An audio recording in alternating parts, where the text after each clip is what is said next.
doing, everyone? I hope everyone had a awesome holiday and New Year. This is gonna be my top 25. It looks like I saw about 50 movies. There's a few I kind of left off, um, like things that are like an hour long. I didn't put in, like Werewolf by Night, things to that effect. I didn't put in here, and there are things that you might say, well, where's Wakanda Forever? Where is that on your list? I didn't see it.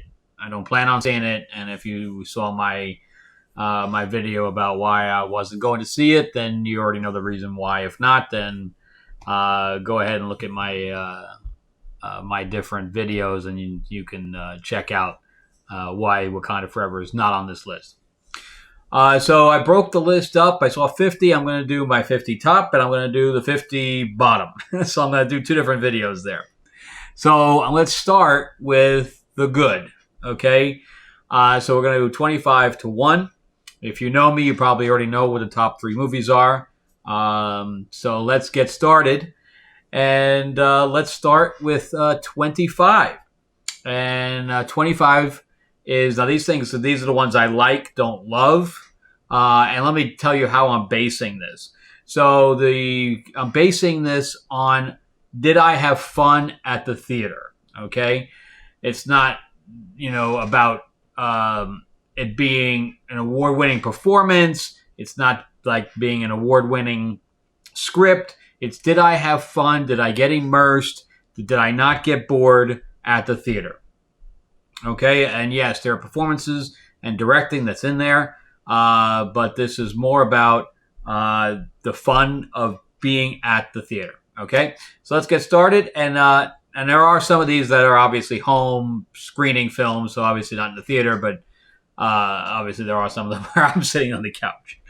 So that's just the world we live in nowadays, where some of the movies that are big blockbusters or would-be blockbusters are on our home screen instead. So let's start with 25, which is The Gray Man.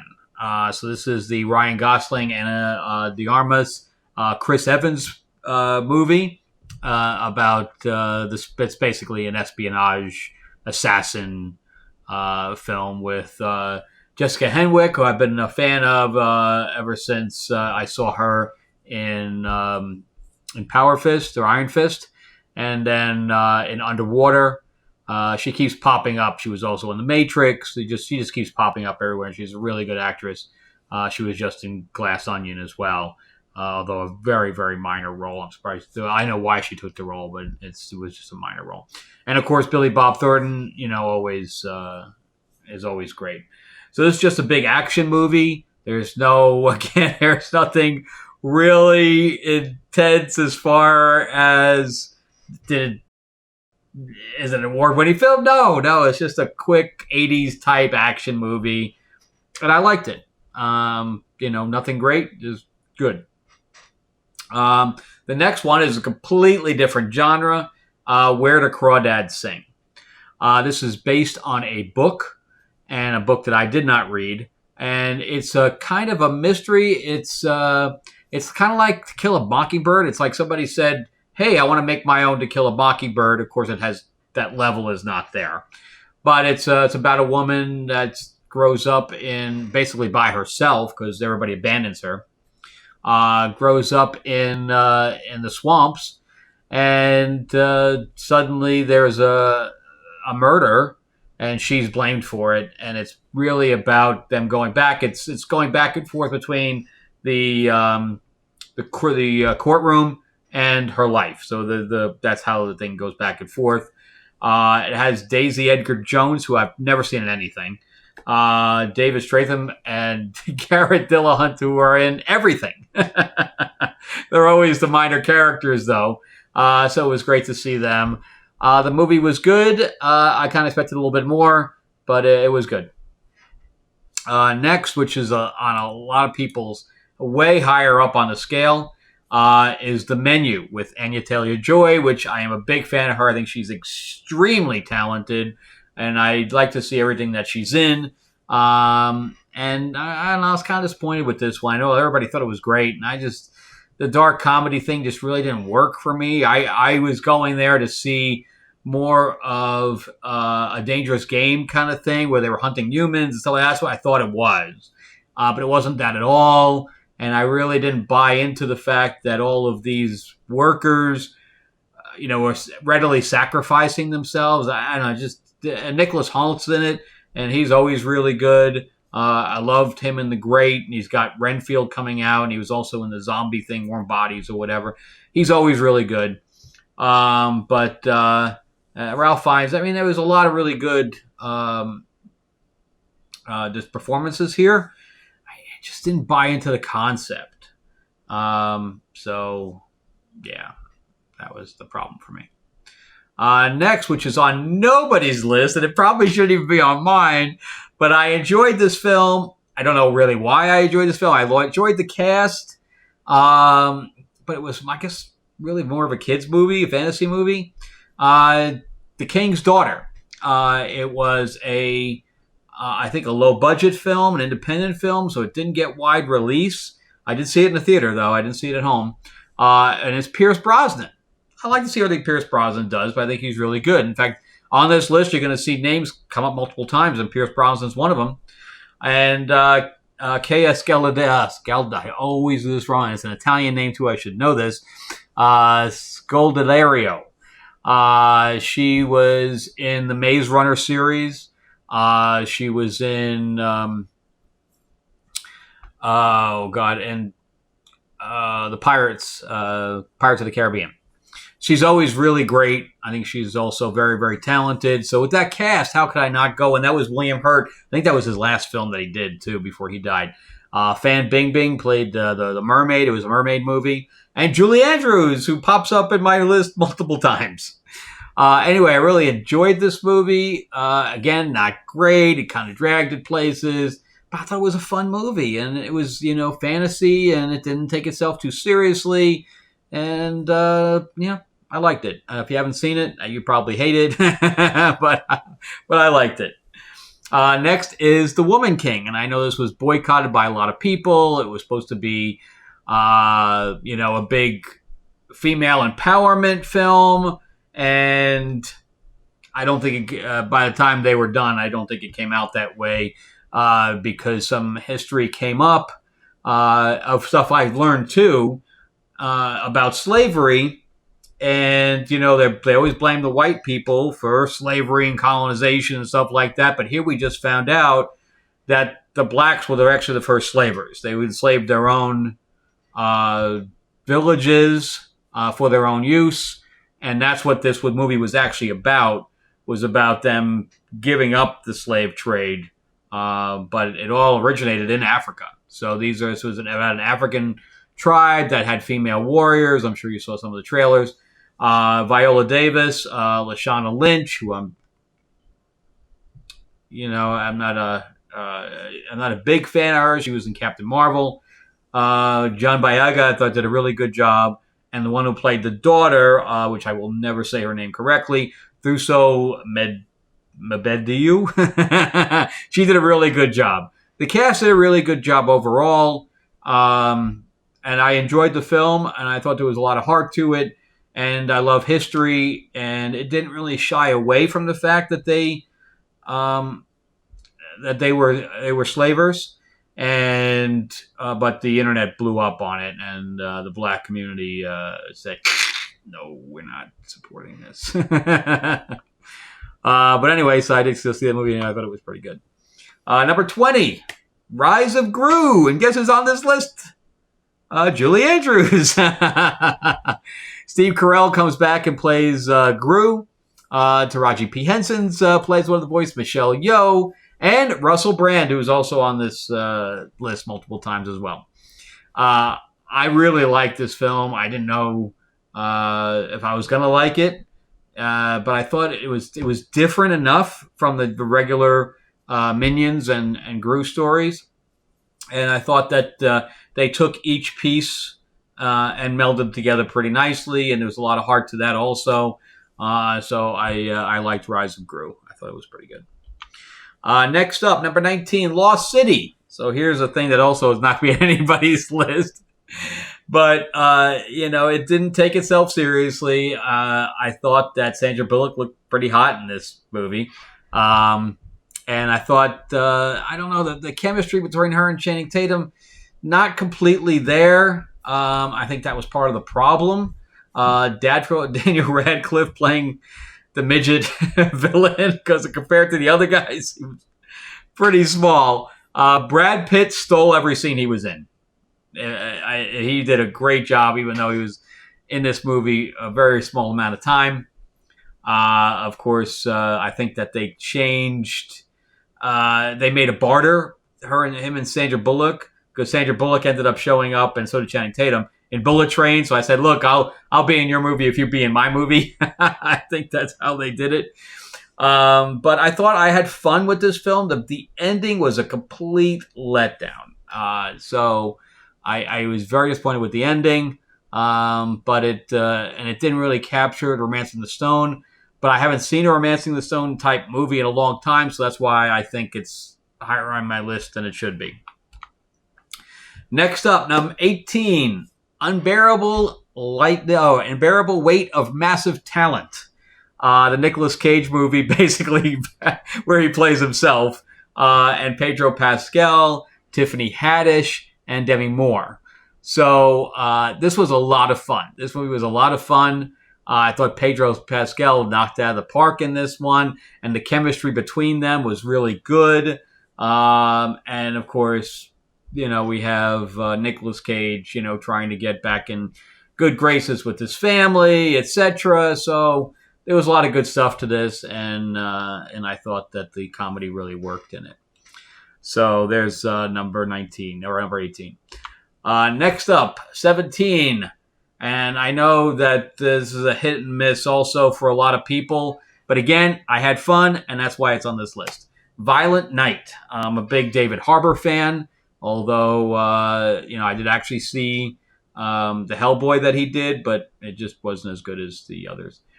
But, it was, I like Violent Night. John Leguizamo, who's also in the menu, so he's in here twice. Beverly D'Angelo, oh my God, what did you do to your face? She's had obviously so many surgeries that her face is almost unrecognizable. This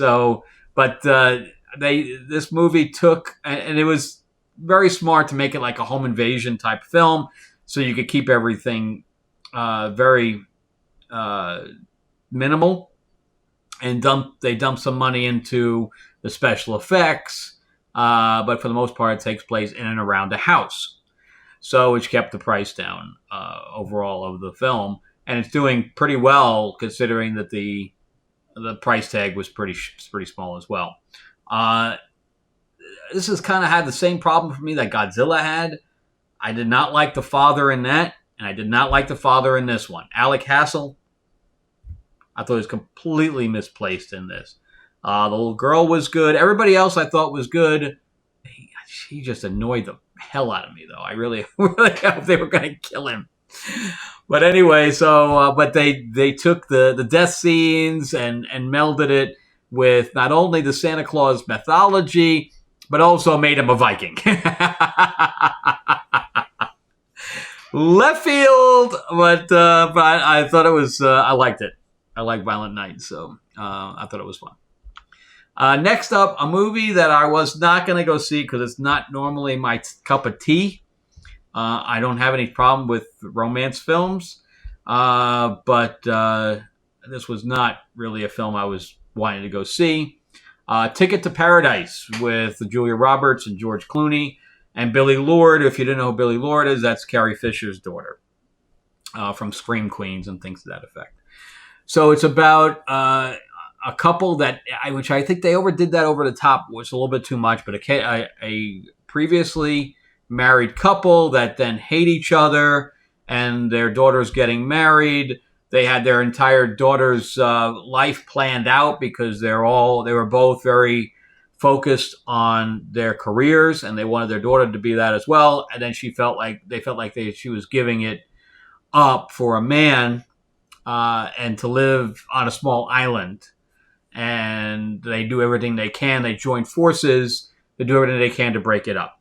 And I thought this movie had a lot of heart, and I thought that the chemistry between Julia Roberts and George Clooney really worked. So it was a decent film. Decent film. Next on number 14, X. Now we get into the horror genre. we're just bouncing genres all over the place. So X, if you haven't seen X, it has Jenna Ortega in it, who at the time I hadn't even heard of.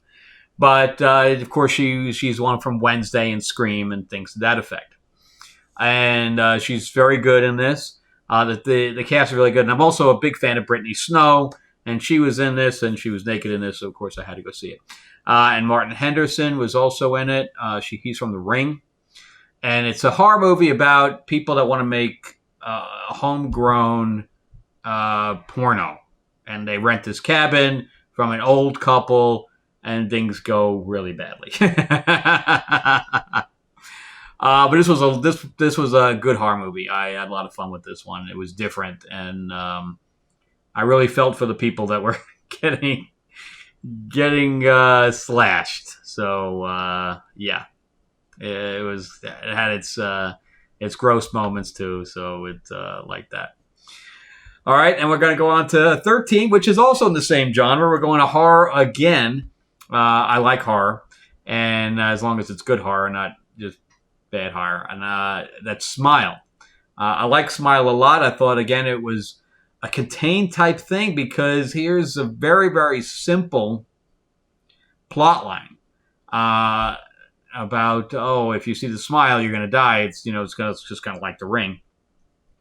But it was creepy. And Sosie Bacon was the lead in that. And yes, she is related to Kevin Bacon, which is how she got this part. But for the most part, it's completely an unknown cast. And Caitlin Stasey's in it too, who I haven't seen forever. She was in Rain from the CW. And Frankenstein or I, Frankenstein or whatever else. And I thought she's always really good. And Kyle Gallner, which Lords of LA, he actually read for Lords of LA when I was trying to make the pilot on that. So yeah, I haven't seen him in forever either. And then Jesse Usher was also in it. But I like Smile a lot. The ending was, again, a little weird, but overall, I thought it was pretty good. So number 12, and I think it looks like I misnumbered these things, but number 12, The Good Nurse, which was, I think it was in either a Netflix, I think it was Netflix, original film with Jessica Chastain, Eddie Redmayne, and I love Kim Dickens. I've liked her ever since she was in Sons of Anarchy, and then, of course, in Walking Dead, the sequel or prequel Walking Dead. I think she's really, really good and really talented, and she's a beautiful woman too. So I didn't know this was all based on a true story. I didn't know much about the story, but I looked it up, and I guess it was all true. That this guy was just killing people in a hospital, and nobody stopped him.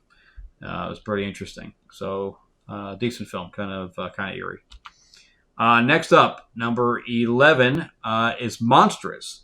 And I saw this at a cast crew screening. My friends worked on it. And unfortunately, Christina Ricci was not there. I was kind of hoping that she would show up, but she didn't. This was a very, very tiny film. It was under $1 million. I don't know how they did it for under $1 million because everybody says, you can't do a period piece that's that cheap. And here it is, under $1 million, period piece, and a big monster at the end. And they were able to pull it off. Although I heard that they deferred some people's payments, and people are still waiting for some payments. But hopefully it'll make some money. It got some pretty good reviews. And Christina Ricci is always great. And again, it was good to see her on Wednesday as well. All right, to number 10. Now we go into romance. And we're in Marry Me with Jennifer Lopez and Owen Wilson, Sarah Silverman, and John Bradley. And I thought this was an original concept about a regular guy who is in the wrong place at the right time and ends up getting proposed to by one of the biggest singers in the world, kind of thing.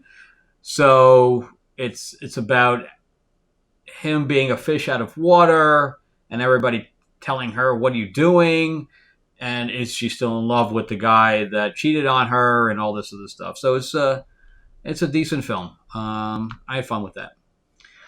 Next up is actually a Hulu original film, number 9, and that is or am I? Yeah, I must be on 9. That's Prey.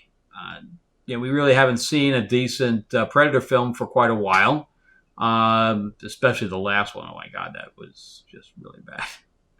But I thought Prey kind of took it down to its core again, about its core ideals, and it's about a group of Indians. So it's like, what if the Predators went to Earth earlier than we saw them previously, and as early as the 1600s. I'm not sure what time this came in. Actually, it's got to be probably the 1400s because it was before Columbus and stuff to that effect.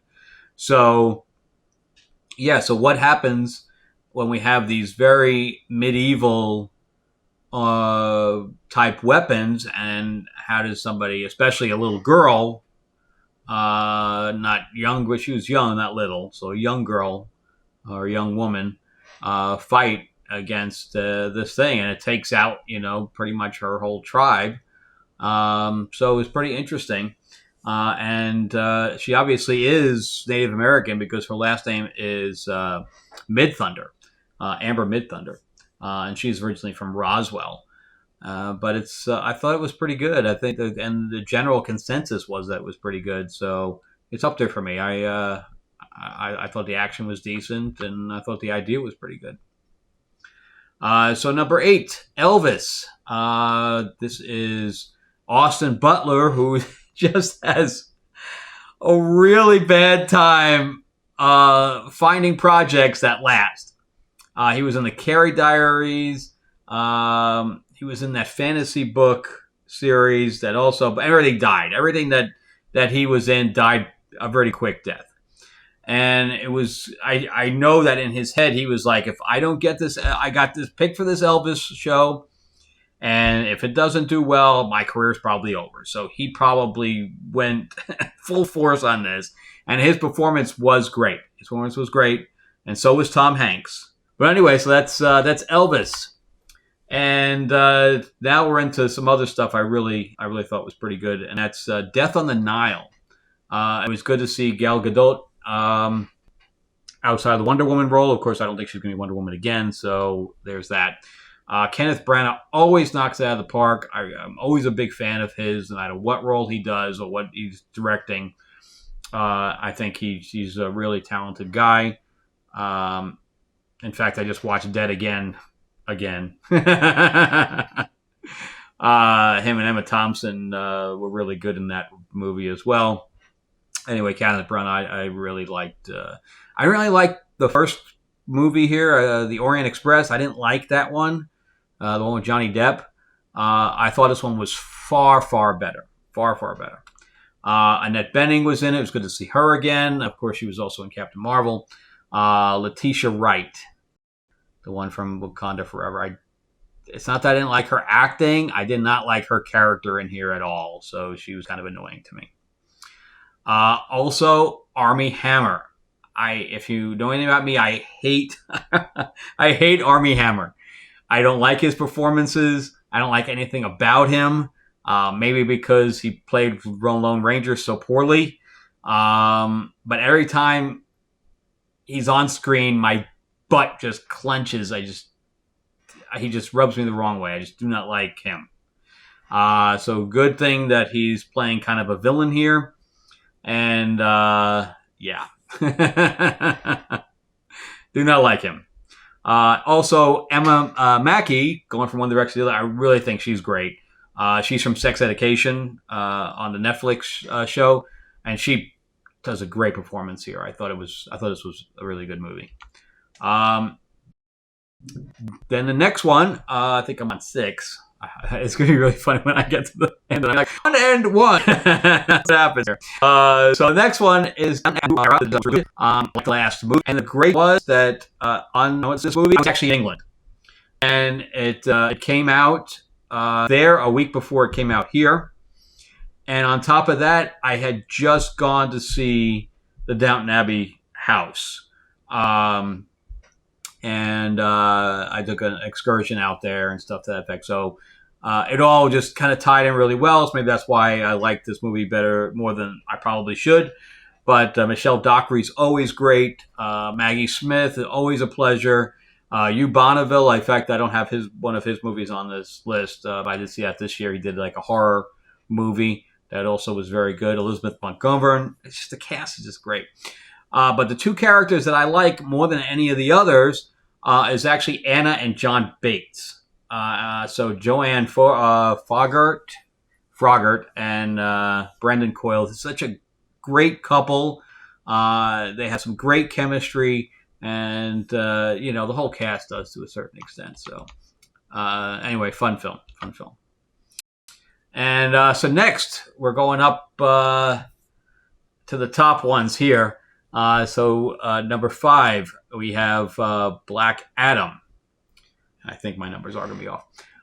So I know a lot of people did not like Black Adam, but again, did I have fun? It's not really a thinking man's film. I totally get that. Dwayne Johnson, and of course, it didn't really work out to The Rock's benefit here because it did lose money. So, and then of course, he was really hoping to launch this into a thing, and I don't think it's going to happen that way, especially with Henry Cavill not returning Superman. But I love Sarah Shahi. I think she's always great. It was good to see her pop back up. Pierce Brosnan stole every scene he was in. Aldous Hodge. I like Aldous Hodge. I thought he had a good performance. I just really wish that they used it as a Hawkman and not the Carter Hall Hawkman. I don't know him personally. I did have a conversation with his mom at an event. But, I just wish they made it a Hawkman instead of the Hawkman. And the beard didn't really work for me with the helmet on. But overall, I mean, where else can we see a superhero just killing people right and left? I think that's what got me more than anything else, was that we could just let loose here and just have fun, and that's how I kind of was. And then my next one, people are going to say, "What? My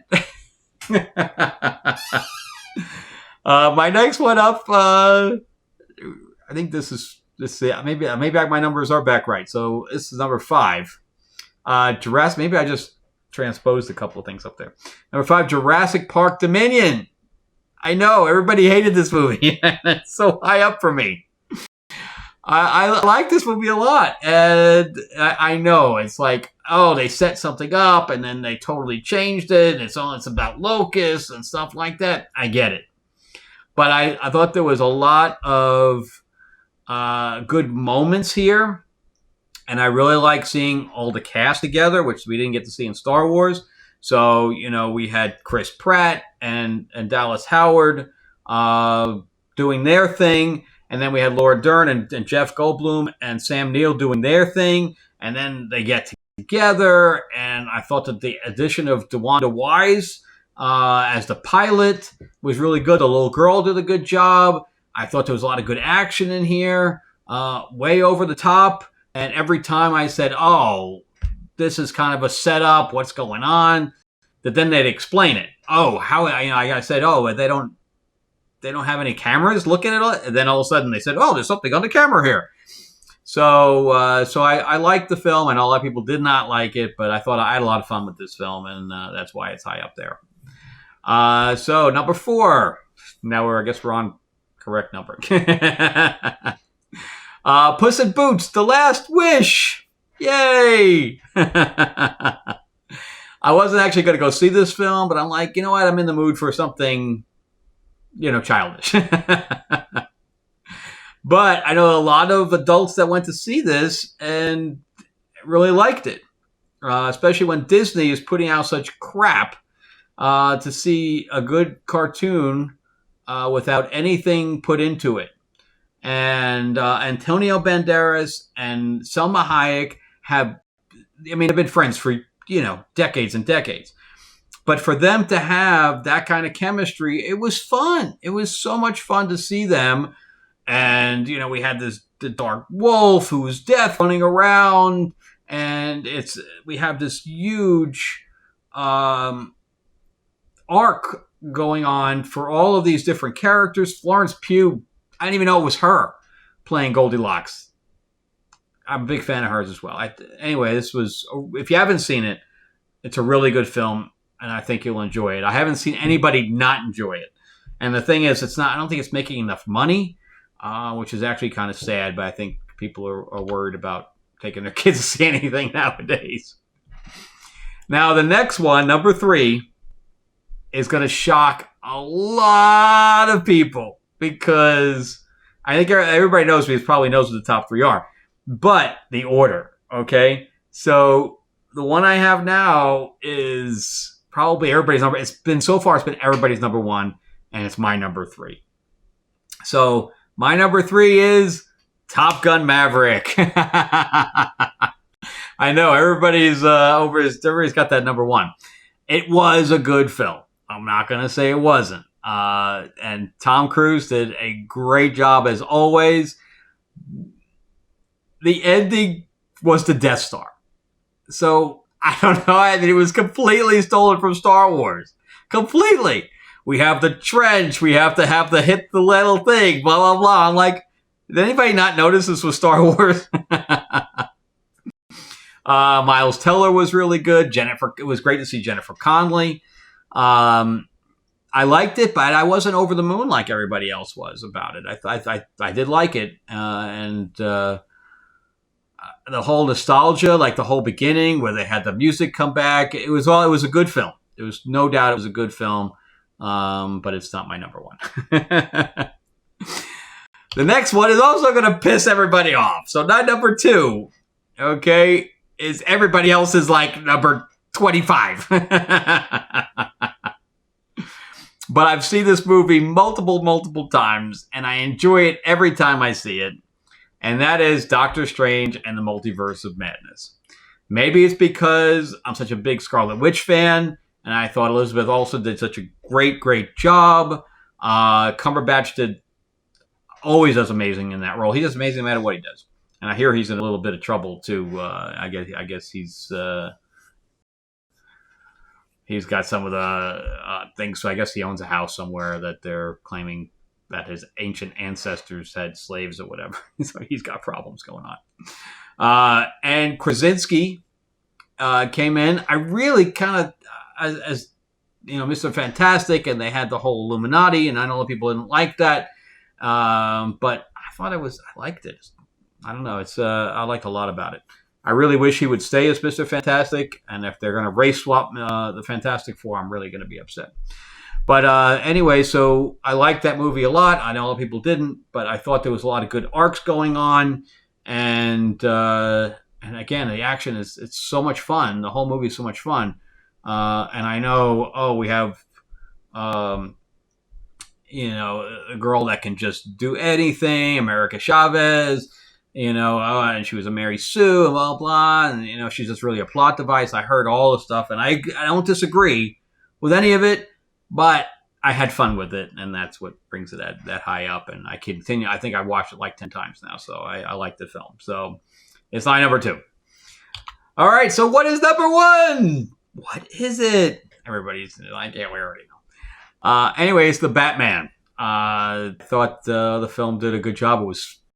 It was slower than I hoped it would be, but I liked the detective aspect of it. I think Colin Farrell's rendition of the Penguin was great, and Dano did a very creepy Riddler. Was definitely a different take. Zoe Kravitz, she's not my favorite Catwoman, mostly because she's so short, and Batman and her always looked. They were only a couple inches always apart, but Zoe Kravitz is like 5'1". It doesn't really work. But she still did a good job with what and it was, in fact, she was so short. I mean, he was able to, the villain was able to pick her up and just throw her across the room. But anyway, I really liked the Batman. I thought it was a really good take on the character and the detective side. And but anyway, that's my number one, and we'll see what happens with Reeves and how he continues the saga, because I think that DC Warner Discovery is allowing that to continue. So I don't know if that's going to be part of the main group with the new Superman, or if it's going to be a totally different deal like the Joker. But I guess we'll find out. But anyway, that's my top 25, and I'm sure it doesn't match anybody else's. But let me know what your thoughts are. And also, you'll see behind me, I have Cats and Lords of LA. So again, I just got the edited version for Tales of Ravenor, the Iron Witch. Just came in. So I have to go through that. It's going to probably take me at least 3 weeks to go through the changes and accept them or not. And then we have, I have to go through setting it up for print. And then, so we're getting there. So if you haven't gotten that or haven't got Lords of LA, I am doing a signing on the 18th, which is going to be here in LA. So if you are in LA or in the Valley, definitely come out. It'll be in Collector's Paradise. It's on Facebook. So you can DM me or whatever, and I'll send you the link. But it's at Collector's Paradise in Winnetka. But anyway, so it's that's going to be lots of fun. So I'm signing all the Lords of LA stuff. I'm signing Destiny Aurora. I'm signing Cats. I'm signing my books. And I'll have a few games out there because my games are dwindling as well. I don't have many more left. But anyway, so that so I'll put the links in the description. Also, if you haven't listened to Destiny Aurora, the audiobook, I am going to probably be running a Kickstarter on that generally soon. I was going to start preparing for a D&D thing for Tales of Ravenor, but I think that's on hold because of all the stuff that's going on with D&D right now. But anyway, check out those links below, and thank you so much for watching, and definitely subscribe and post and share and like and all those different YouTube things. All right. Thanks a lot, guys. Talk to you guys soon. All right. Bye-bye.